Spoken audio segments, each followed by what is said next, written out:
My name is Lawrence Lee. I have been studying martial arts for more than 40 years, and I've been teaching for more than 26 years in this field. My background in martial arts includes Chinese Kung Fu and Thailand kickboxing. During my years of research, I made a lot of important discoveries and breakthroughs in this particular field. So much so that I've revolutionized the whole of martial arts thinking. So much so that current technology will be outdated with the emergence of this particular system, which I call Lawrence Lee International. I'm now demonstrating some of my discoveries and breakthroughs. Now, when a person punches from the hips, this is what I call punching from a negative position. When a person punches from here, you can virtually plug him up with one finger. Now I'll ask Richard to exert a bit of strength and try to come through. He's not moving because you can see there's a considerable strain on his face. There's a lot of tension in here. What happens is the fulcrum is over here. Very briefly, there's no leverage on his part. I've got a long lever arm. Result, I've got leverage advantage over him. He can't take off. However, it doesn't mean that a punch like this, meaning a karate punch or a taekwondo punch or some kung fu punches, it doesn't mean that it's not good. It is good. But he has to clear his body first. Once the elbow passes the body, then it starts to have a bit of power. So this power starts from here, where Richard pushes now and lifts me off my feet. There's apparently much more power as it travels through here. So therefore, this punch is workable conditionally. That means if I was to be standing here and Richard was to go bang, right, then it works. But if this was a big guy coming, charging at him with a big set of abdominal muscles, and does that, wouldn't get hurt, wouldn't take off. This is a limitation of that particular punch. Up to today, there hasn't been any real deep research into areas like that. I'm reading the bugs out of all the systems and getting technical people into the discoveries and research so that they can upgrade their technologies without losing their identity. So this is only one of the areas. Now, when it comes to the punch, as soon as the punch comes, a lot of people lock their elbows and knees. That's a big mistake. Watch this. From here the elbow's locked, tense it as strong as you can. I'm going to move the man in that direction with the little finger. I want Richard to resist me in that direction. Are you ready? Go. Right, okay? You can see, you can do this to anybody. In one of my demonstrations, I got a 12-year-old kid to move a guy 90 kilos with one finger walking around the room. Okay, let's do it a bit more fairer. Clap your hand like that, straighten, lock elbow. Watch again, same story, little finger against two arms. Quick on, ready to go? Right, there you go. That's it, right? Now, what it means is this. Once a person can be blocked with one finger so easily, meaning like this, hold strong. Try to resist any direction I flick you out at. And he's moving all over the place, right? Try again, right. That's it, okay? Now, that means that person can be easily deflected with a straight out arm because the fulcrum is over here. Now, if he was bent in that, hold strong. See? It's much stronger. Fulcrum comes over here. There's a fulcrum transfer involved. He has shortened my leverage. So this is just one of the little demonstrations.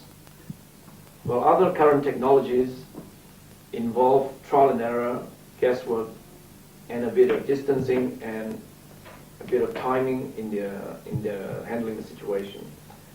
Now, this is seen in most martial arts tournaments where there is a bit of a feint or a bit of this to try to do a thing. If this thing doesn't work, maybe we try this one, maybe that one. It's all a whole bag of guesswork.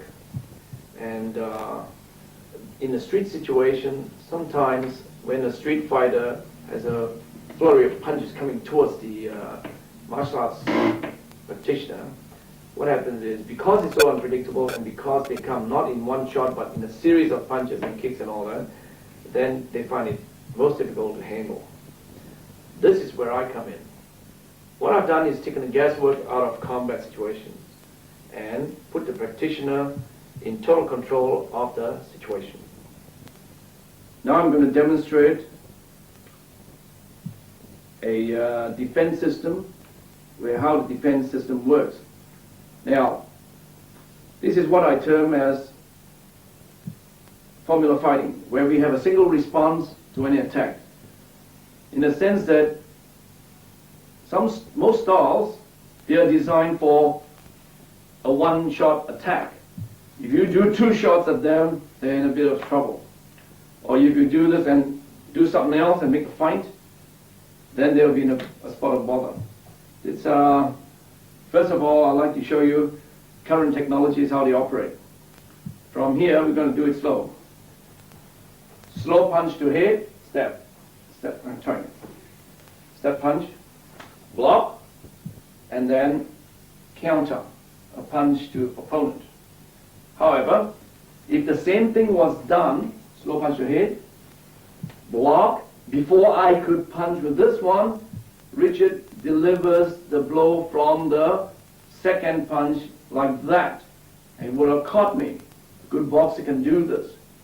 So, I will now demonstrate how our system works, where if opponent wants to come with me with a step and punch, like now, go.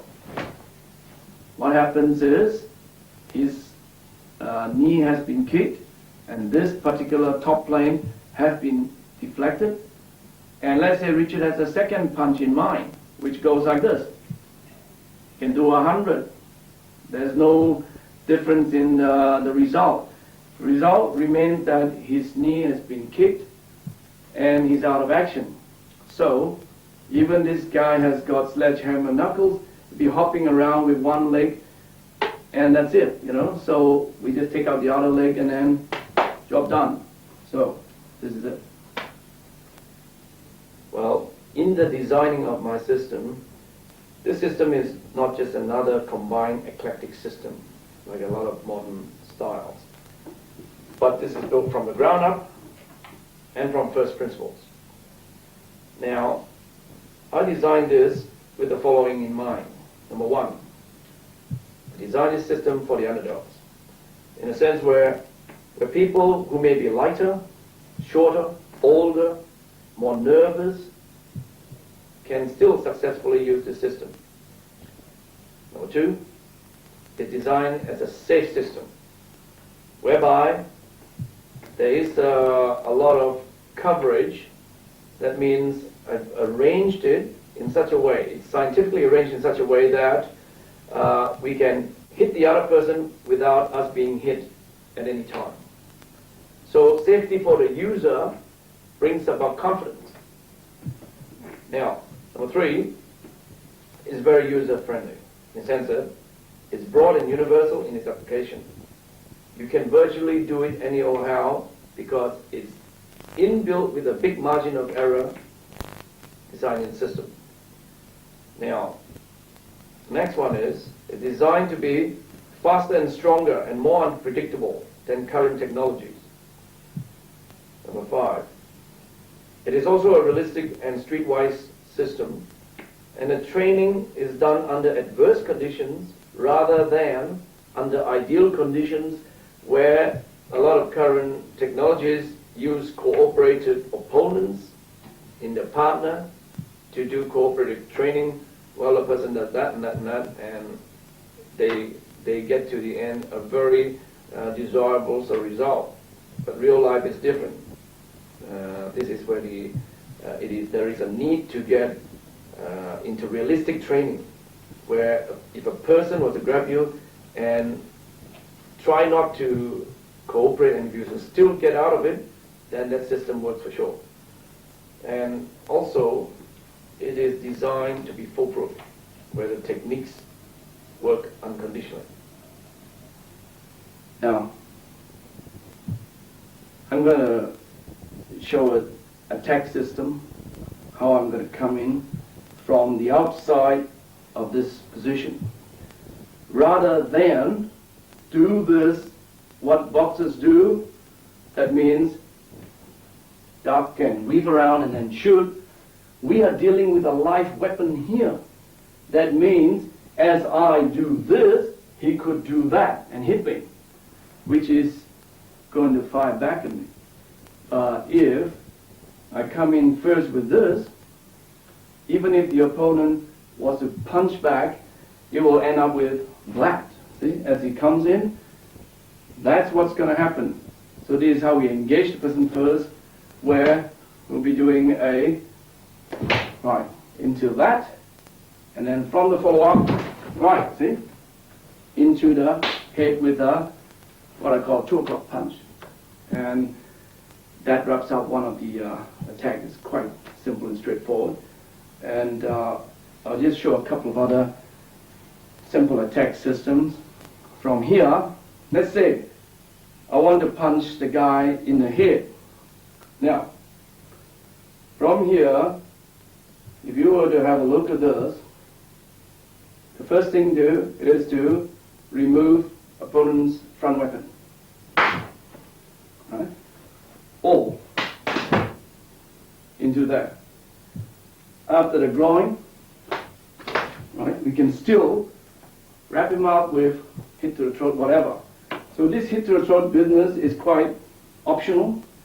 Instead of hit to the throat, this could be a palm to the nose. So I'll turn Richard around to just show you, even if this thing is blocked by the opponent, we still have a counter program. For example, from here, if I'm coming down up to here and I want to come around and punch here. Okay, Richard to block here now. Okay, ready? Block. See, when this is blocked, right, we could still counter this with a block punch into that, right? So this is where the program. It's sort of a program that counters the person who is countering you. Another simple counter program is this. From here, if I open up Richard here and I go block here, so Richard intercepts with a quick block, say. Okay, let's try that. As soon as I come in, that's it. You go. Okay. All right, go. See, even if this was blocked like that, see. So what happens is when this is blocked, it can be countered with a block punch. So from here, always we jam the guy and hit him. Keep on going until the person is down. So this is always a block and jam, so that we arrange it in such a way that we can hit him without the person hitting back. And also another important point is, when the person is close in, like, for example, once it's that close up to this position, what happens is, this leg position here, being very close back to back against person's leg, can still use this for another kick in another direction. From here, as you kick him in the knee, one kick in here, watch. Right? Sweep. In training, on the chest, in real life, on the throat, or on the nose. So this is just one of the different type of technology that's being used. Well, that was just a